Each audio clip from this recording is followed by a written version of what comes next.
Hello everyone, welcome back to my YouTube channel Shakti pharma. दोस्तों, आज हम लेकर आए हैं गवर्नमेंट फार्मासिस्ट एग्ज़ाम की एमसीक्यू सीरीज़ का पार्ट 32।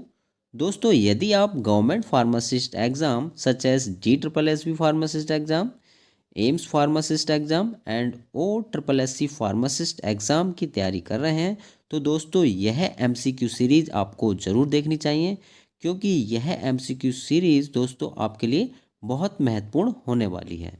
दोस्तों, यदि आपने अभी तक हमारा चैनल सब्सक्राइब नहीं किया है तो प्लीज़ चैनल को सब्सक्राइब कीजिएगा और वीडियो को अंत तक ज़रूर देखिएगा। चलिए दोस्तों, अब हम बिना देरी के शुरू करते हैं एमसीक्यू सीरीज़ का पार्ट 32। दोस्तों, आज की क्लास में हम 10 एमसीक्यू कवर करने वाले हैं दोस्तों, हिंदी एक्सप्लेनेशन के साथ। दोस्तों, अगर आप गवर्नमेंट फार्मासिस्ट की तैयारी कर रहे हैं तो दोस्तों एक नोटबुक और पेन लेकर बैठिएगा और एमसीक्यू को नोट करते रहिएगा, ताकि दोस्तों आप एग्ज़ाम टाइम में क्विकली रिवीजन कर सकें। चलिए दोस्तों, अब हम शुरू करते हैं आज की क्लास। क्वेश्चन नंबर है हमारा 311। Rate of generation of biomedical waste in India is. तो बताइएगा दोस्तों, जो बायोमेडिकल का रेट ऑफ जनरेशन है इंडिया के अंदर वो कितना है, नॉर्मल बताइएगा। तो हमारा जो करेक्ट आंसर होगा दोस्तों ऑप्शन ए, यानी 2 kg पर बेड पर डे। ठीक है, याद रखिएगा। ठीक है, तो करेक्ट आंसर हमारा हो जाएगा ऑप्शन ए। चलिए दोस्तों, नेक्स्ट क्वेश्चन देखते हैं। क्वेश्चन नंबर है 312। The sutures that is not used for skin is. तो बताइएगा दोस्तों, निम्न में से कौन सा सुचर्स है जो कि हम स्किन के लिए यूज़ नहीं करते हैं। तो ऑप्शन ए है मैट्रेस सुचर्स, बी है सिंपल सुचर्स, सी है purse string sutures and D है सब क्यूटिकुलर सुचर्स। तो हमारा जो करेक्ट आंसर हो जाएगा ऑप्शन सी, यानी पर्स स्ट्रिंग सूचर्स। तो याद रखिएगा, स्किन के लिए हम पर्स स्ट्रिंग सूचर्स का उपयोग नहीं करते हैं, बाकी ये तीनों का यूज़ हम स्किन के लिए करते हैं। अच्छा दोस्तों, ये बताइए एक्चुअली सूचर्स होता क्या है। तो दोस्तों, sutures also known as stitches. तो याद रखिएगा, सूचर्स को हम स्टिचेस के नाम से भी जानते हैं। ठीक है, और स्टिचेस जो होता है दोस्तों स्टेराइल सर्जिकल थ्रेड्स होता है यूज टू रिपेयर कट्स। ठीक है, सूचर्स एक तरीके का दोस्तों स्टेराइल सर्जिकल धागा होता है जिसका उपयोग हम कट्स के रिपेयर करने के लिए करते हैं। ठीक है, हिंदी में इसको हम टाँके भी कहते हैं। ठीक है, चलिए अब हम नेक्स्ट क्वेश्चन की ओर चलते हैं।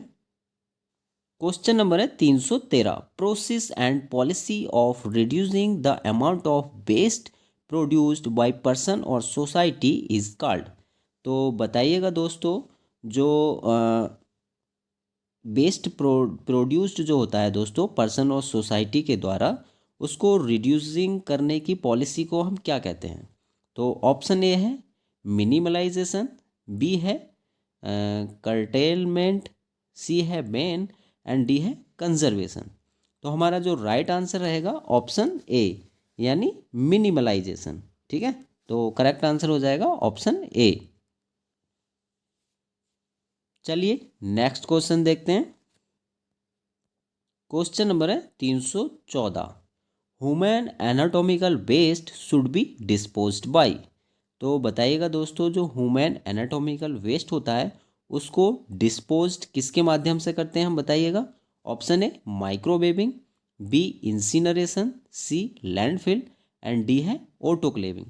तो हमारा जो करेक्ट आंसर हो जाएगा ऑप्शन बी, यानी इंसिनरेशन।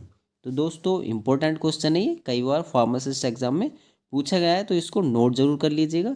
ठीक है, अच्छा ये बताइएगा दोस्तों, जो माइक्रोवेविंग है इसके द्वारा हम किसको डिस्पोज करते हैं। तो याद रखिएगा, माइक्रोवेविंग के द्वारा हम जो डिस्पोज करते हैं कैथेटर्स है, आईवी सेट्स हैं। ठीक है, नोट कर लीजिएगा, जैसे कि कैथेटर्स हो गया हमारा, ठीक है, और आईवी सेट्स हो गए, इसको हम डिस्पोज करते हैं माइक्रोवेविंग के द्वारा। और लैंडफिल के द्वारा किसको डिस्पोज करते हैं। तो दोस्तों लैंडफिल के द्वारा जैसे कि डिस्कार्डेड मेडिसिन्स हो गई या साइटोटॉक्सिक्स ड्रग्स हो गई। ठीक है, साइटोटॉक्सिक ड्रग्स जो होती है उसको हम लैंडफिल के माध्यम से डिस्पोज करते हैं, ठीक है। या केमिकल वेस्ट होता है उसको भी हम लैंडफिल के माध्यम से डिस्पोज करते हैं। और ऑटोक्लेविंग के द्वारा जो हम डिस्पोज करते हैं वो वेस्ट शाफ्ट्स जो होते हैं, जैसे कि निडल्स हो गई हमारी, ठीक है, निडल्स है, सिरिंज हैं, ब्लेड्स हैं, ये सभी हम ऑटोक्लेविंग के माध्यम से डिस्पोज करते हैं, ठीक है। चलिए नेक्स्ट क्वेश्चन की ओर चलते हैं अब।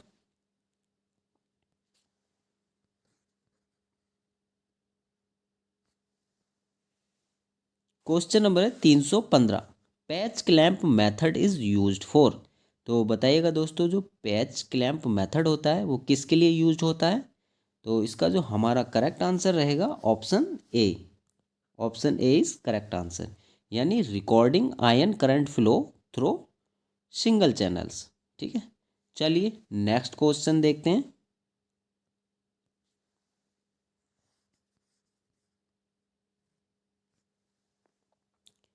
क्वेश्चन नंबर है 316। दोस्तों इंपॉर्टेंट क्वेश्चन है, इसको भी नोट कर लीजिएगा। Absorbable sutures material among the following is. तो बताइएगा दोस्तों, जो एब्जॉर्बेबल सुचर मटेरियल है निम्न में से कौन सा है। Option A polypropamide, B nylon, C catgut and D silk. तो हमारा जो करेक्ट आंसर होगा ऑप्शन सी, यानी कैटगट। चलिए नेक्स्ट क्वेश्चन देखते हैं अब हम। दोस्तों आपसे रिक्वेस्ट है, प्लीज़ वीडियो को लाइक कीजिएगा और वीडियो को शेयर ज़रूर कीजिएगा दोस्तों।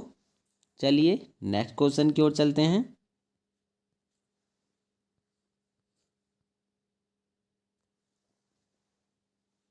क्वेश्चन नंबर है 317, the primary function of a hospital are all except. तो बताइएगा दोस्तों, जो हॉस्पिटल के प्राइमरी फंक्शंस कौन कौन से होते हैं निम्न में से किसी एक को छोड़कर। तो ऑप्शन ए है मेडिकल रिसर्च, बी है डायग्नोसिस एंड ट्रीटमेंट, सी है promotion of drug use and D है पेशेंट केयर। तो हमारा जो करेक्ट आंसर होगा ऑप्शन सी, यानी प्रमोशन ऑफ ड्रग यूज। तो याद रखिएगा, जो प्रमोशन ऑफ ड्रग यूज है ये हॉस्पिटल का प्राइमरी फंक्शन नहीं होता है, बाकी ये तीनों हमारे प्राइमरी फंक्शन होते हैं, ठीक है। हॉस्पिटल का प्राइमरी फंक्शन दोस्तों मेडिकल रिसर्च भी हमारा हॉस्पिटल का प्राइमरी फंक्शन होता है, ठीक है। मेडिकल रिसर्च भी है और डायग्नोसिस एंड ट्रीटमेंट भी है एंड पेशेंट केयर भी है, ठीक है। चलिए अब हम नेक्स्ट क्वेश्चन की ओर चलते हैं।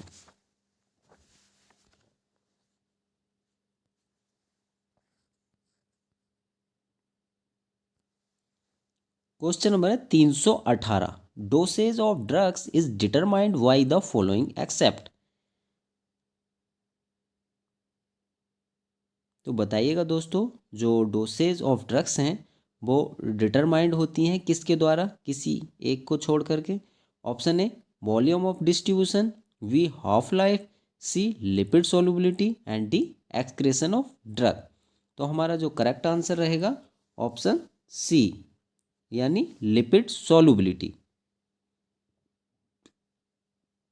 तो दोस्तों याद रखिएगा, जो डोसेज ऑफ ड्रग्स हैं वो डिटरमाइंड लिपिड सोलुबिलिटी के द्वारा नहीं होती हैं, ठीक है।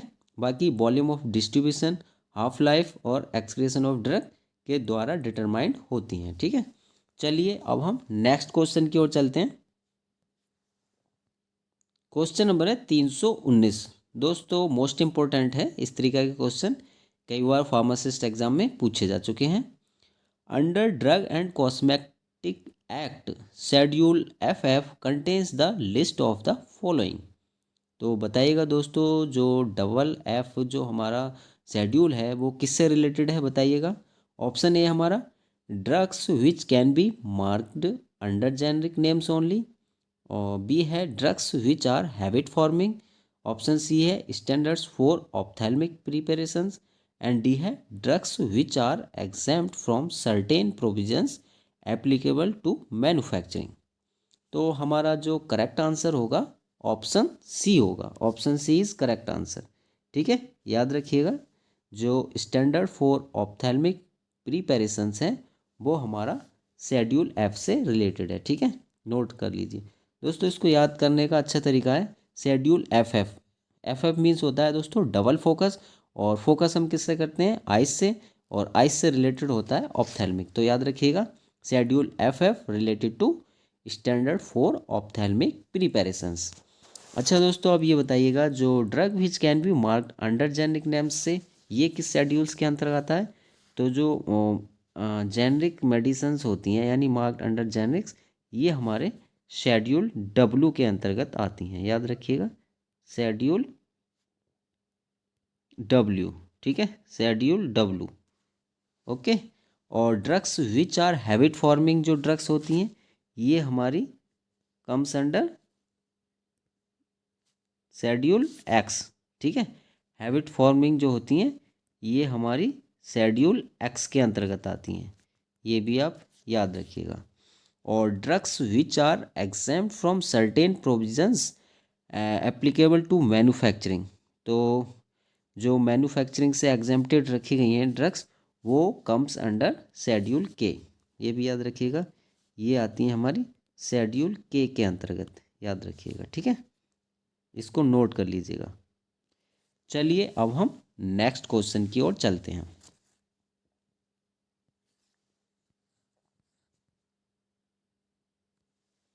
क्वेश्चन नंबर है 320। इन्फेक्टेड ब्लड प्रोडक्ट्स में produce serum hepatitis due to the presence of, तो बताइएगा दोस्तों जो इन्फेक्टेड ब्लड प्रोडक्ट्स होते हैं में produce serum hepatitis due to presence of, ठीक है। तो इसका करेक्ट आंसर बताइएगा। ऑप्शन ए हमारा hepatitis A virus, B hepatitis B virus, और सी है hepatitis C virus, and D है नन ऑफ द एबव। तो इसका जो करेक्ट आंसर होगा ऑप्शन बी, यानी हेपेटाइटिस बी वायरस।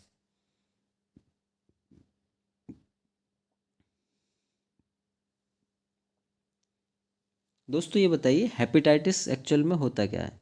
तो दोस्तों याद रखिएगा हेपेटाइटिस क्या है, hepatitis is a inflammation of the liver, ठीक है। ये हेपेटाइटिस क्या होता है, inflammation of the liver, note कर लीजिएगा इसको। हेपेटाइटिस में क्या होता है, इन्फ्लामेशन